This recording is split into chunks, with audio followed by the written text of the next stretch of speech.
Hello नमस्कार, welcome to the my channel PR bio classes. Friends, आप सबको पता है कि इग्नू में जुलाई सेशन 2024 का एडमिशन स्टार्ट है। उसके निमित्त हमारा जो है प्रोग्राम सीरीज आ रहे हैं। हमने अलग अलग कोर्सेज के बारे में आपको इम्पोर्टेंस के बारे में बताया है।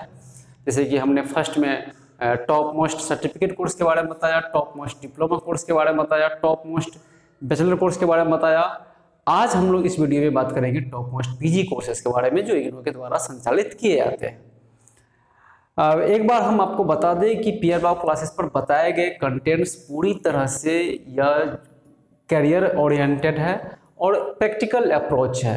ये हमारा पर्सनल एक्सपीरियंस है। हमने जो अब तक के अनुभव जो हमने देखा है अन्य शहर में जाके, या हमारा जो पर्सनल एक्सपीरियंस रहा है एजुकेशन जॉब को लेकर, तो वो उसमें हमने पूरे निचोड़ करके हम आपके लिए कोर्स लाए हैं। ये जो इस कोर्स में आपको एडमिशन अगर लेते हैं तो आगे जाकर जो है संभावनाएं इसमें प्रबल हो सकती है। पहला जो हमने कोर्स लिया है वो MSc DFSM का master of science in food nutrition and service management, यानी कि फूड न्यूट्रिशन और सर्विस मैनेजमेंट, फूड का जो सर्विस मैनेजमेंट है, ये दोनों का कॉम्बिनेशन है। MSc DFSM food and nutrition का कॉम्बिनेशन है। उसमें सर्विस मैनेजमेंट को भी इसमें इंक्लूड कर दिया है, फूड सर्विस मैनेजमेंट को। इस कोर्स को जो करेंगे उसके लिए न्यूनतम जो योग्यता है वो एक पैरामेडिकल कैटेगरी के स्टूडेंट्स आ सकते हैं, या फिर जो डॉक्टर है, MBBS हैं या BHMS हैं या BMS हैं, वो आ सकते हैं। इसके अलावा जो लाइफ साइंस वाले हैं जैसे बॉटनी जूलॉजी वाले, वो भी इस कोर्स में आ सकते हैं कुछ टर्म एंड कंडीशन के साथ, जैसे कि उसको CFN या फिर DNAC कंप्लीट होना चाहिए, फिर साथ साथ कर सकते हैं। तो MSc DFSM की जो योग्यताएं हैं वो अलग है कंपेयर्ड अलग PG कोर्सेज की तुलना में। लेकिन मैं आपको ये श्योर करता हूँ कि इस कोर्स के उपरांत अगर आप इस कोर्स को कंप्लीट करते हैं तो आपके पास चांसेस बहुत ज़्यादा, स्कोप की संभावनाएं बहुत ज़्यादा है। फूड न्यूट्रिशन और सर्विस मैनेजमेंट अभी के समय में हेल्थ सेक्टर के बाद जो है फूड सेक्टर सर्वाधिक रोजगार देने वाले हैं। और क्या जैसे रोजगार की इसमें कमी तो इसलिए नहीं दिख पा रही है हमें, क्योंकि अक्सर लोग खाएंगे उसके बाद ही कुछ होगा। तो अभी के समय में लाइफ स्टाइल से संबंधित बहुत तरह के विकार आ रहे हैं हमारे शरीर में, हमारे समाज में। आप आए दिन देख रहे होंगे डायबिटीज़, BP, हार्ट से संबंधित या जो है डाइजेस्टिव प्रॉब्लम या अन्य तरह के प्रॉब्लम्स लगातार फेसेस हो रहे हैं। तो अगर आप फूड सेक्टर में काम कर रहे हैं तो आप अपना थाली लोगों तक बेहतर तरीके से परोस सकते हैं। लोगों को एक बेहतरीन डाइटिशियन आप डाइट चार्ट आप दे सकते हैं, एक अच्छे न्यूट्रिशन प्लान दे सकते हैं। दैट मीन्स कि ये बहुत ही बड़ा सेक्टर है, ब्रॉड सेक्टर है। आप अलग अलग तरह के इनोवेटिव स्किल्स का इस्तेमाल आप इसमें कर सकते हैं। तो one of the best program MSc DFSM ऑफ इग्नू। तो अगर आप जो हमने एलिजिबिलिटी क्राइटेरिया बताया कि अगर आप मेडिकल बैकग्राउंड से हैं, मेडिकल ग्रेजुएट्स हैं, या फिर लाइफ साइंस ग्रेजुएट हैं, या पैरामेडिकल ग्रेजुएट हैं, B फार्मेसी ग्रेजुएट हैं, तो आप इस कोर्स में एडमिशन ले सकते हैं। कुछ टर्म एंड कंडीशन अलग अलग है। नेक्स्ट आइए MBA कोर्स के बारे में। MBA master of business administration आज से नहीं, सदियों से जो है भारत में एडमिनिस्ट्रेशन का बड़ा जबरदस्त डिमांड रहा है। हर राजा महाराजाओं के दरबार से लेकर ये कोर्स जो है अब जो है टॉप मोस्ट MNC कंपनी तक में जो है मैनेजर या एडमिनिस्ट्रेशन का लगातार काम को जो है उसमें आगे आ रहे हैं। लेकिन अभी रिसेंटली हम इन चीज़ों को देख पा रहे हैं कि जो MBA का कोर्स है, अगर आप MBA में जैसे कि मैं जानता हूँ कि MBA में आप जैसे इंडियन इंस्टीट्यूट ऑफ मैनेजमेंट में एडमिशन, जो भारत के टॉप मोस्ट मैनेजमेंट इंस्टीट्यूशन है वो, तो उसमें आप कैट-मैट के थ्रू जो है आप एडमिशन ले सकते हैं, कॉमन एडमिशन टेस्ट। तो उसमें रैंकिंग के हिसाब से आप मैनेजमेंट में आप MBA कर सकते हैं, फिर वहाँ से कंपनी आपको हायर करती है। इसके अलावा अगर आप किसी कंपनी में काम कर रहे हैं, किसी रेपुटेड कंपनी में आप काम कर रहे हैं और आपको अपनी स्किल बढ़ानी है, अपनी नॉलेज बढ़ानी है, प्रमोशन लेनी है और फिर अपनी नॉलेज बढ़ाना है, आप चाह रहे हैं कि अभी हम 5 लाख पर एनम में, 10 लाख पर एनम में, 3 लाख पर एनम में हम काम कर रहे हैं और हम चाह रहे हैं कि हम अपना ग्रोथ बढ़ाएं, तो फिर आपके लिए MBA एक बेहतर ऑप्शन हो सकता है। कि कंपनी जो है अधिकतर मामलों में MBA वाले को ज़्यादा प्रायोरिटी देती है। कम से कम उसे बिजनेस का तो एक्सपीरियंस है कि भाई बिजनेस कैसे हैंडल किया जाता है। तो हम ये MBA में सबसे बड़ी चीज़ है कि MBA में कैटेगरीज अलग अलग है। जैसे कि अगर आप एमबीए कर रहे हैं तो आपको ये यहाँ पे क्लियर करना पड़ेगा कि आपकी जॉब प्रोस्पेक्ट्स कैसा है, आप किस सेक्टर में काम कर रहे हैं कंपनी के, क्या आप ह्यूमन रिसोर्स डेवलपमेंट में काम कर रहे हैं, क्या आप बैंकिंग एंड फाइनेंस में काम कर रहे हैं, क्या आप मार्केटिंग मैनेजमेंट में काम कर रहे हैं, क्या आप फाइनेंशियल मैनेजमेंट में काम कर रहे हैं, क्या आप ऑपरेशन मैनेजमेंट में काम कर रहे हैं। तो आप अपने कैटेगरीज के हिसाब से आप इग्नू के एमबीए प्रोग्राम में एडमिशन ले सकते हैं। तो कोर्स कंप्लीट होने के बाद फिर आप जिस कंपनी में हैं वो कंपनी में फिर जो प्रमोशन का दौर चलेगा तो उसमें आप एमबीए वहाँ पे लगाएंगे, तो फिर एमबीए के उपरांत आपकी प्रमोशन होगी, या फिर आप स्विच भी कर सकते हैं दूसरे कंपनी की तरफ अगर आपको एमबीए या बेहतर पैकेज, एमबीए के बदौलत आपको बेहतर पैकेज और अन्य एमिनिटीज आपको मिल रही है। तो दैट मीन्स कि मैं आईआईएम के अदर देन अगर बात करूँ ऐसे इंडिविजुअल जो कंपनी में काम कर रहे हैं या काम छोटे मोटे कंपनी में काम कर रहे हैं या खुद का अपना बहुत बड़ा उसका कंपनी है या कुछ इस तरह का बिजनेस फर्म है, तो फिर आप एमबीए करके अपने नॉलेज को आप आगे बढ़ा सकते हैं और अपने बिजनेस को भी आप बेहतर मुकाम तक पहुंचा सकते हैं। दैट मीन्स कि second course of top most PG program जो है वो इग्नू का हमने एमबीए को रखा है। तो दैट मीन्स कि जो एमबीए वाले हैं उसमें एडमिशन ले सकते हैं। हाँ, आपको बता दें कि क्राइटेरिया क्या है एलिजिबिलिटी का। क्राइटेरिया स्पष्ट है कि कोई भी विषय से अगर आप ग्रेजुएट हैं, कोई भी विषय से, तो आप एडमिशन ले सकते हैं। कैट मेट से ये बाहर है, आप कैट पास करें अथवा ना करें कोई फर्क नहीं पड़ता, डायरेक्ट एडमिशन ले सकते हैं। 2 साल का कोर्स है ये, एमएससी डिफेंस भी 2 साल का कोर्स है। तो दैट मीन्स कि पीजी कोर्स जो भी होता है वो 2 साल के वुमन होते हैं। अब आइए तीसरा जो हमने लिया है थर्ड टॉप मोस्ट प्रोग्राम, वो एमलीस का। जैसा कि हमने पूर्व की वीडियो में बताया आपको कि टॉप मोस्ट बैचलर प्रोग्राम में जो है ब्लीस को भी हमने शामिल किया था, हमने इसमें एमलीस को भी शामिल किया है।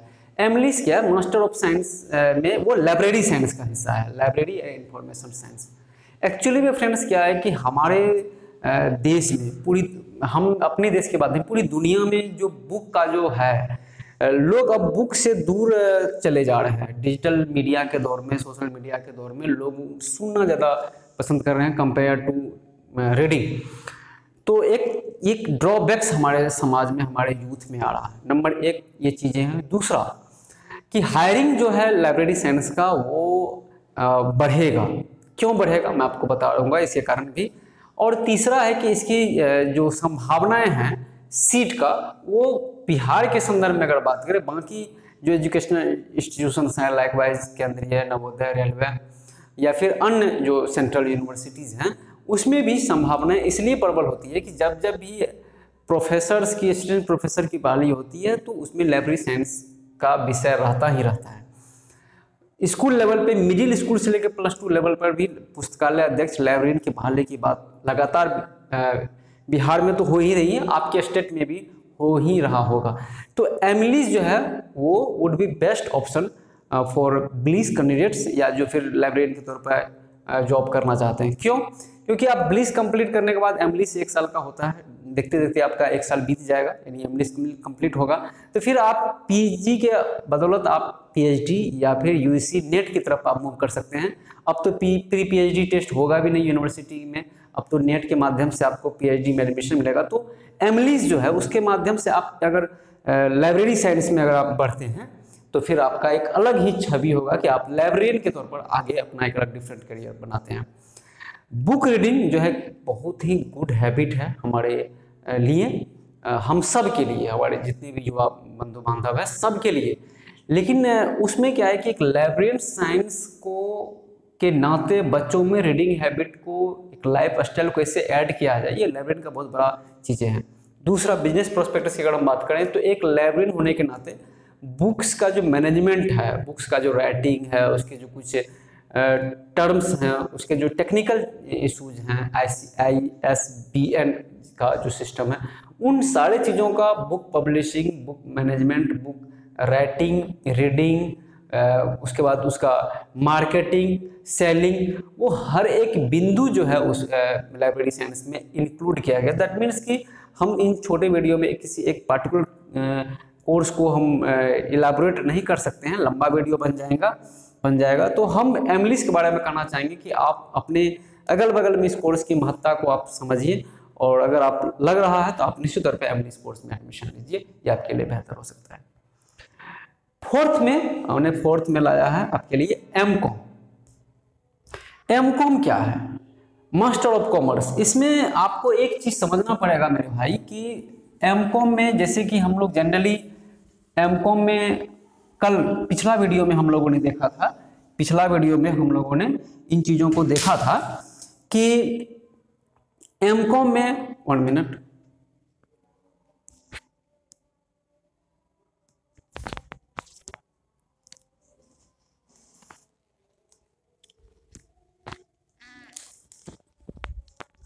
सॉरी, ये एमकॉम में हमने पिछला वीडियो में, बीकॉम में हमने पिछला वीडियो में देखा था कि जो कॉमर्स है वो कॉमर्स अभी के वर्तमान समय में इसकी उपयोगिता, इसकी यूटिलाइजेशन बढ़ चुकी है। तो जब बीकॉम में यूटिलाइजेशन बढ़ा है तो एमकॉम में भी यूटिलाइजेशन बढ़ा है। तो जब एमकॉम में हमारा यूटिलाइजेशन बढ़ा है तो यहाँ पे स्पष्ट है कि ये बीकॉम के बाद जब एमकॉम करते हैं और वो कॉमर्स के डिपार्टमेंट में है और बिजनेस सेक्टर जो है हमारे देश में, एग्रीकल्चर के बाद बिजनेस को अभी जो है वो रीड माना जा रहा है हमारे देश के इकोनॉमिक का, एग्रीकल्चर के बाद। तो दैट मीन्स कि बिजनेस तो बहुत तरह की चीज़ें हैं, इसमें एक चीज़ें नहीं है। आप एग्रीकल्चर को भी बिजनेस के तौर पर लेंगे तो उस सरकार बोल भी रही है इन चीज़ों को कि आप एग्रीकल्चर को आप अपने इसके बिजनेस के थ्रू आप उसको ये कीजिए। लगातार सरकार का एजुकेशन ट्रेनिंग इस मामले में प्रोवाइड किया जा रहा है। तो एमकॉम क्या है कि आप कोई बिजनेस को स्टार्टिंग से लेकर उसे पहुंचाने वाला, जो एमबीए वाला जो हमने बताया आपको, वो सारा चीज़ है कॉमर्स में। ये कॉमर्स के बच्चे और एमबीए के बच्चे और बीए के बच्चे और बीएससी के बच्चे में अगर हम बिजनेस में आईक्यू लेवल की अगर हम बात करें, अगर उसका कोई ये पूर्व का इतिहास नहीं रहा हो कि बिजनेस की उसके फैमिली से वो बिजनेस वाले फैमिली से जुड़े हैं वो या नहीं जुड़े हों, अगर उसको हम छोड़ दें तो हम बीएससी, बीए और बीकॉम या फिर एमकॉम या फिर अदर ट्रेडिशनल कोर्स में अगर हम बात करें तो एमकॉम वाले को ज़्यादा प्रायोरिटी दी जाएगी कि वो बिजनेस को समझ पा रहे हैं, तो बिजनेस के बारे क्या वो जान पा रहे हैं। तो दैट मीन्स कि एमकॉम करने के उपरांत क्या होगा कि संभावनाएं बढ़ जाती है बच्चों में कि वो बिजनेस को बेहतर तरीके से डील कर सकता है। तो दैट मीन्स कि अगर आप बिजनेस के क्षेत्र में जाना चाह रहे हैं या आप हैं और आगे उसमें बेहतर चाहते हैं तो फिर आप इस कोर्स में एडमिशन ले सकते हैं। एक चीज़ मैं आपको एश्योर कर दूं, यहाँ पे जितने भी मास्टर प्रोग्राम्स हैं आप उसके आधार पर आप UPSC, BPSC, SSC, banking, railway, Bharat की तमाम कंपटीशन परीक्षाओं में आप शामिल हो सकते हैं। मेरा ये उद्देश्य है इस वीडियो के माध्यम से कि आप इसको थोड़ा सा ट्रेडिशनल कोर्स में हमने इसको नहीं लिया है, ये ऐसे कोर्स के बारे में हमने लिया है जो कोर्स आपको जॉब के लायक बनाती है। अभी हमारे भारत देश में जो युवा वर्ग है वो ट्रेडिशनल कोर्स में भरमार रूप से एडमिशन लेते हैं और फिर जब नहीं कुछ हो पाते हैं तो फिर वो बैक अनएम्प्लॉयड के श्रेणी में खड़ा हो जाते हैं। दैट मीन्स कि वो स्थिति तो कम से कम नहीं आएगी कि आप इस लेवल तक रहेंगे कि आप इस कोर्स के उपरांत आप अपने लिए रास्ता खोज लेंगे सेल्फ एम्प्लॉयड की तरफ। तो MCom is one of the best. Every criteria is again जो subject bachelor in concern subject like BCom, duration is 2 years, ठीक है। और हमने इसका तो इम्पोर्टेंस आपके बारे में भी आपको हम बता ही दिया। नेक्स्ट की अगर हम बात करें तो एमकॉम के बाद आता है एमएससी बीसीएच यानी कि बायोकेमिस्ट्री। अगर हम बायोकेमिस्ट्री की हम बात करें और उसमें भी एमएससी लेवल पर, तो बायोकेमिस्ट्री का भी बहुत ज़बरदस्त स्कोप है। क्लिनिकल पैथोलॉजी की अगर हम बात करें या फिर एग्रीकल्चर की बात करें या फिर ये टीचिंग लाइन की हम बात करें तो बायोकेमिस्ट्री का बड़ा स्कोप है, क्योंकि मेडिकल में केमिस्ट्री और बायो का कॉम्बिनेशन इसमें है और जनरली बच्चे पढ़ते भी हैं। प्रैक्टिकली रूप से इसकी ज़रूरत जो है वो एग्रीकल्चर सेक्टर में, मेडिकल सेक्टर में, मेडिसिन में, फार्मास्यूटिकल में इसके आते हैं। तो लेकिन कंडीशन ये है कि जो बायोकेमिस्ट्री वाले स्टूडेंट्स है उसको अपना शहर छोड़ना पड़ेगा। अगर वो बिहार के किसी खास शहर में है और बड़े मुकाम पे हासिल होना चाहते हैं तो बिहार में उस लेवल की केमिस्ट्री आपको है नहीं, आपको बाहर जाना पड़ेगा। और अगर आप चाह रहे हैं कि नहीं हम एजुकेशन में आना चाहें तो एमएससी बायोकेमिस्ट्री के बाद आप बीएड कीजिए तो आप +2 के टीचर्स जो है एज ए बायोलॉजी में आप आ सकते हैं। दैट मीन्स कि बहुत अच्छा स्कोप है बायोकेमिस्ट्री का और ये बायोलॉजी केमिस्ट्री का कॉम्बिनेशन है। तो बायोलॉजी में जिस तरह से भीड़ है बॉटनी जूलॉजी में केमिस्ट्री में, तो उसके कंपेरिजन बायोकेमिस्ट्री आपका डिफरेंट हो जाएगा। तो बायोकेमिस्ट्री थोड़ा सा टेक्निकली कोर्स है ये, और बहुत ही अच्छा कोर्स है, मार्केट में इसकी नीड है, लेकिन आपको बाहर जाना पड़ेगा, छोटे शहर से बड़े शहर की तरफ जाना पड़ेगा। और शुरुआत में आपको संघर्ष हो सकता है, जॉब कम पैसों पे करना पड़े, लेकिन आपको धीरे धीरे जब अनुभव होगा तो फिर आपके सैलरी में भी ग्रोथ देखने को मिलेगी।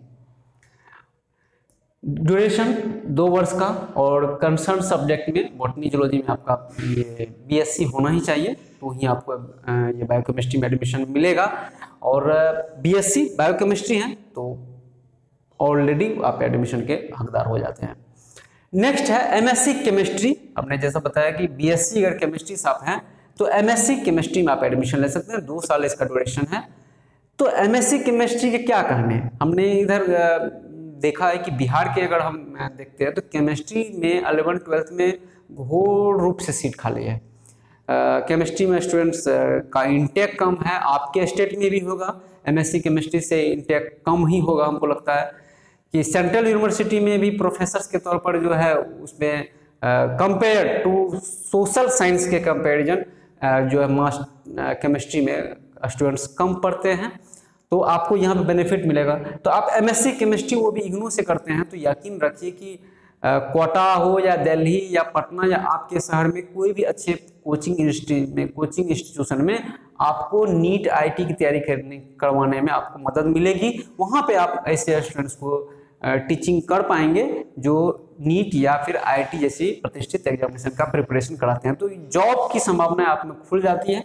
एमएससी केमिस्ट्री आप बीएड करने के बाद 12th में टीचर बन सकते हैं, 12th स्कूल में, 12th लेवल के स्कूल में। दूसरा, प्रोफेसर तो आप बन ही सकते हैं, आप फार्मास्यूटिकल इंडस्ट्री में काम कर सकते हैं। और ये जो कोचिंग है 11th-12th का, जहाँ पे नीट और आईटी जैसी प्रतिष्ठित एग्जामिनेशन की प्रिपरेशन होता है, तो वहाँ पर भी आप ये एमएससी करने के बाद आप जा सकते हैं। एमएससी फिजिक्स का भी वही चीज़ें हैं, बीएससी फिजिक्स आपको होने चाहिए, और एमएससी फिजिक्स केमिस्ट्री और फिजिक्स के दोनों ही मामले सेम है, फैकल्टी की रिक्वायर्ड है अभी पूरे देश भर में इसके, और अच्छे टीचर्स की कमी है अच्छे इंस्टीट्यूशन में, ये बात भी सत्य है। तो आप एमएससी फिजिक्स ये हो या केमिस्ट्री हो, या फिर यहाँ पे जूलॉजी को भी हमने लिया है तो जूलॉजी को, तो आपको बेहतर तरीके से आप इसका प्रिपरेशन कीजिए तो जब आपके घर तक चल के आएगी। तो इसमें आपको इस तरह से तैयारी करना पड़ेगा।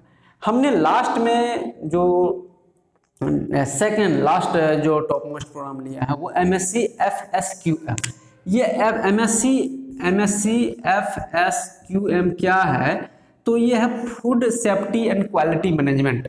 Food safety and quality management 2 years का कोर्स है। इस चीज़ों को समझना पड़ेगा कि फूड प्रोसेसिंग के बाद जो प्रोडक्ट्स हमारे मार्केट में आते हैं, उस मार्केट में उसकी फूड सेफ्टी और उसके क्वालिटी एश्योरेंस को चेक आउट करने के लिए एक प्रोफेशनल की जरूरत होती है। तो MSc food safety and quality management जो कोर्स करते हैं तो वो उसके लिए हायर किए जाते हैं कि भाई आप हमारे फूड के क्वालिटी को चेक कीजिए कि क्या ये पब्लिक के में यूज किया जा सकता है, लोग इसे इस्तेमाल कर सकते हैं, ये खाने योग्य है, ये मार्केटिंग करने योग्य है, ये सेलिंग करने योग्य है। दैट मीन्स फाइनली ये खाने योग्य है अगर फूड है तो। दैट मीन्स कि तो फूड की गुणवत्ता उसकी हाँ कुल मिला के गुणवत्ता की हम बात करें तो क्वालिटी मैनेजमेंट को एश्योरेंस करने के लिए, चेकआउट करने के लिए ये बहुत बेहतरीन कोर्स है। तो अगर आप फूड सेक्टर में काम कर रहे हैं, उसमें आप क्वालिटी मैनेजमेंट के तौर पर क्वालिटी मैनेजर के तौर पर बहाली चाहते हैं, जैसे कि जो फूड प्रोसेस कंपनी है जहाँ बिस्किट बन रहा हो या फिर चॉकलेट बन रहा हो या फिर बड़े बड़े जो ब्रांडेड हैं इस मामले में, तो वो लोग क्वालिटी मैनेजर को हायर करते हैं, food safety and quality manager को। तो उनका काम है कि उसकी गुणवत्ता को चेक करना कि भाई ये मार्केट में कोई हेल्थ हैजार्ड्स तो नहीं उत्पन्न करेंगे, तो इन चीज़ों को चेक करते हैं। तो एमएससी एफएसक्यू में ज़बरदस्त डिमांड होने वाली है मार्केट में, तो आप ये कोर्स करेंगे तो हो सकता है कि आगे आके आपके लिए संभावनाएं खुलेगी। नेक्स्ट में हमने एमसीए को लिया है, MCA master of science master of computer application. तो एमसीए में अगर आप कंप्लीट करते हैं तो प्राइवेट सेक्टर में, जैसा कि आप लोग सभी जानते हैं, कंप्यूटर सॉफ्टवेयर के तौर पर आपकी जॉब लगती है। अदर देन अगर आप कंपनी में काम करना नहीं चाहते तो teaching is one of the best option है आपके लिए। बिहार के में आप 11th-12th में टीचर बन सकते हैं, आप अपने स्टेट में भी बन सकते हैं, KVS NVS में भी आप कंप्यूटर टीचर के तौर पर आपकी नियुक्ति हो सकती है, बशर्ते कि जो क्वालिटी जो क्वालिफिकेशन है आप में से वो होना चाहिए और आपको उसके जो एग्ज़ाम है KVS NVS या कंसर्न स्टेट का उसको आपको क्वालिफाई करने होंगे। तो दैट मीन्स कि MCA जो है अगेन जो है बेस्ट ऑप्शन है। तो कुल मिला के मेरे भाई कि हमने इसमें डिस्कस किया है टॉप मोस्ट 10 PG प्रोग्राम्स के बारे में इग्नू के, जो आपके लिए इम्पोर्टेंट हो सकता है। हमने आपको 10 जो है सेलेक्ट करके दिए हैं, आप अपने हिसाब से भी आपके लिए क्या बेहतर हो सकता है, आप किस फील्ड में काम कर रहे हैं, आपका नेचर कैसा है, ह्यूमन नेचर कैसा है, आपका बैकग्राउंड कैसा है, फैमिली बिजनेस है या फैमिली को ऐसा बैकग्राउंड है किसी जॉब को लेकर, क्या है कैसी है वो स्थिति परिस्थिति को आप मिलाइए। अगेन आप एडमिशन के लिए प्रोसेस में आइए। 30 जून 2024 तक एडमिशन है, उसके बाद फिर हो सकता है कि डेट 10 दिन के लिए पढ़ें। आपको क्या दिक्कतें आ रही हैं, आप कोर्स को सिलेक्शन करने के दौरान आप हमें कॉल भी कर सकते हैं, आप हमें व्हाट्सएप कर सकते हैं, कमेंट्स कर सकते हैं, और जैसे भी हो आप हमसे जुड़ें और अपने लिए एडमिशन का रास्ता आगे बढ़ें और अपने लिए रास्ता अख्तियार करें बेहतर जीवन के लिए। फ्रेंड्स, हमारा ये वीडियो कैसा लगता है, ये सीरीज़ कैसा लगा आपको आप हमें कमेंट्स के द्वारा जरूर बताएं, लाइक करें। पहली बार चैनल को आए हैं तो सब्सक्राइब जरूर करें, आप सब्सक्राइब या लाइक करना भूल जाते हैं और हमें आगे बढ़ने के लिए प्रेरित करें। हमारा आप लाइक करेंगे, हमें सब्सक्राइब करेंगे तो हमें इससे प्रेरणा मिलती रहेगी। मिलते हैं अगले वीडियो में, तब तक के लिए जय हिंद जय भारत।